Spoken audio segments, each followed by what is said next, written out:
The reason why Saley came about was Balsall Heath Forum, a neighbourhood forum in my neighbourhood, were basically looking at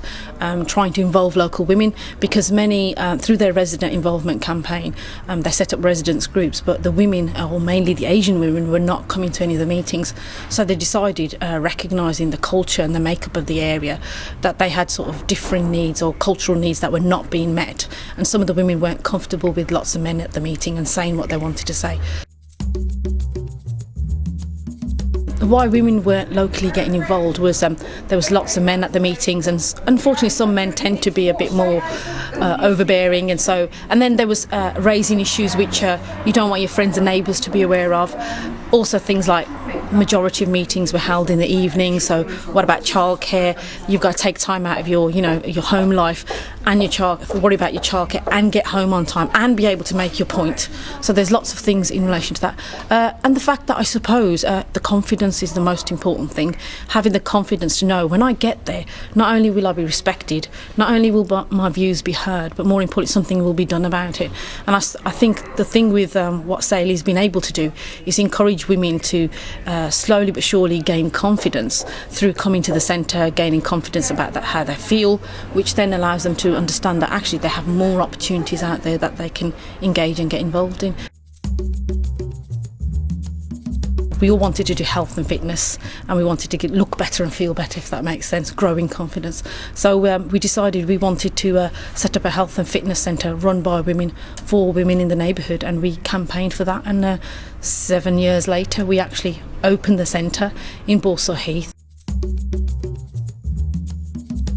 The overall thing I always say in relation to services in the city is I still think services are delivered to communities as if we're very much a white working class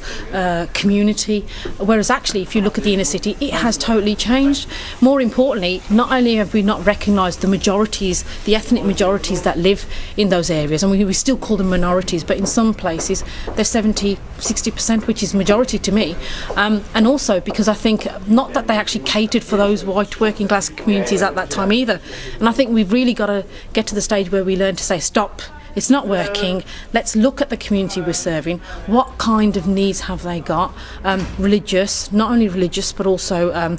cultural needs. And once you're able to cater for a kind of cultural need, you actually then in a sense allow all communities to be able to use those services. The other things I do with Saley is the young 13 to 18 year old girls, because the funny thing about girls is whether the majority tend to be Muslim Pakistani with the hijab,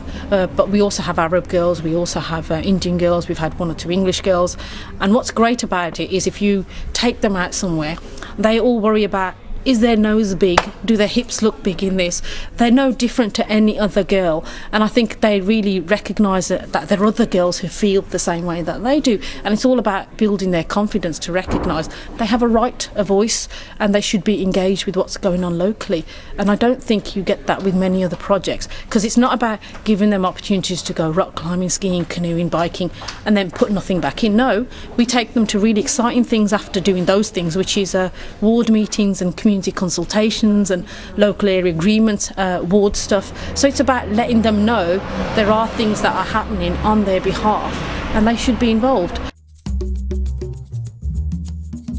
If I've given the impression that just by going out and doing yourself works, no. As I went out and did things by myself in one way, but I also got involved also locally through the neighbourhood forum, through local ward committees, through being involved in BSEN, being involved in lots of community organisations and groups. I sit on quite a few local groups, and what you recognise is the way the system works, and you learn to sort of, in a sense, be able to get some of the things you need through the system. I don't think mainstream services listen, and not because they don't want to, but because I always get the impression when I do go to them, and when I did used to go to them, it's almost like well, I can't make this decision, it's not something in my control, you'll have to go to the people who are above me, the powers that be, and see if you can sell it to them. And when you'd go to them, the powers that be, they'd say, oh well, you've got to go to those who are on the ground, who are out there working, and you've got to work with them to make it happen. And so in a sense you always got fobbed off from the top and the bottom, and then you'd probably eventually, well, if you're like me, you then end up saying, well, you know what, I'll go and do it myself, thank you very much, and I'll prove you wrong. And I think that's sad if in a city like ours we have so much talent and so many people who are doing great stuff, and actually what they're always doing is always on the edge of a cliff in relation to resource and funding and keeping things going, whereas actually they're catering to the masses more than some of the service providers are. Sometimes you need to recognise the community you're serving if you want to make sure those services reach those who are. I don't like the word hard to reach, because it's only hard to reach if you can't reach them. But as far as I'm concerned, from the grassroots perspective, you can reach them. You just have to deliver it in the way that they need it.